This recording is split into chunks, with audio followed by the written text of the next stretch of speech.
మా story continue part 4 అనమాట. So please ఒక చిన్న రిక్వెస్ట్ అండి, ఎవరు కూడా బ్యాడ్ కామెంట్స్ చేయకండి దయచేసి. ఇంతవరకు బాగానే చెప్పాను కానీ ఇక్కడ నుంచి స్టార్ట్ చేసినప్పుడు అసలు నేను కంట్రోల్లో ఉండను. సో చిన్న డిఐవే చేస్తూ నా స్టోరీని అయితే కంటిన్యూ చేస్తాను. సో తనకి మ్యాచెస్ అయితే చూసారని చెప్పాను కదా, ఎంగేజ్మెంట్ కూడా ఫిక్స్ చేస్తారు వెంటనే. ఇన్ని ఇయర్స్ నుంచి ఇన్ని కళలకు అన్నాను కదా, ఇవన్నీ కళల కింద ఉండిపోతాయి అని ఇంకా మైండ్ బ్లాంక్. నాకు అసలు బుర్రలో ఆలోచన అనేది ఇంకా ఆ ఒక్క ఆలోచన తప్పించి ఇంకే ఆలోచన రావట్లేదు. ఆ రోజు జరిగిన ఒక్క రోజు గుర్తు పెట్టుకుంటే నాకు ఇప్పుడు కూడా అసలు ఏడుపు అనేది ఆటోమేటిక్ వచ్చేస్తుంది, కళ్ళంటే నీళ్లు. పిచ్చి దానిలా ఏడుస్తున్నాను. మా అమ్మ వాళ్ళు ఒప్పుకోవడం లేదు, ఒక పక్కన తను కూడా మ్యారేజ్ సెట్ చేస్తారు. ఎలా ఇంకా నా జీవితం మీకు అయిపోయింది. పెళ్లి జరిగితే చూసి తట్టుకునే శక్తి నాకు లేదు.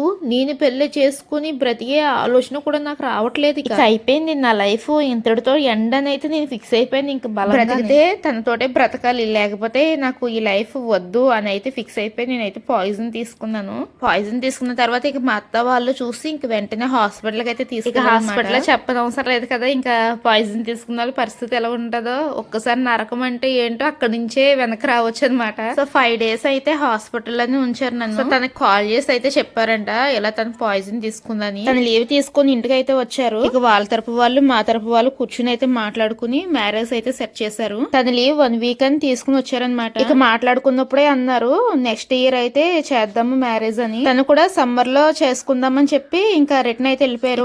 అయిపోలేదు, అసలైన ట్విస్ట్ ఇక్కడే ఉంది. కంటిన్యూ 45 అయితే అప్లోడ్ చేస్తాను, ఒకసారి వెళ్ళి చెక్ చేయండి, వీడియో కింద లింక్ ఇస్తాను.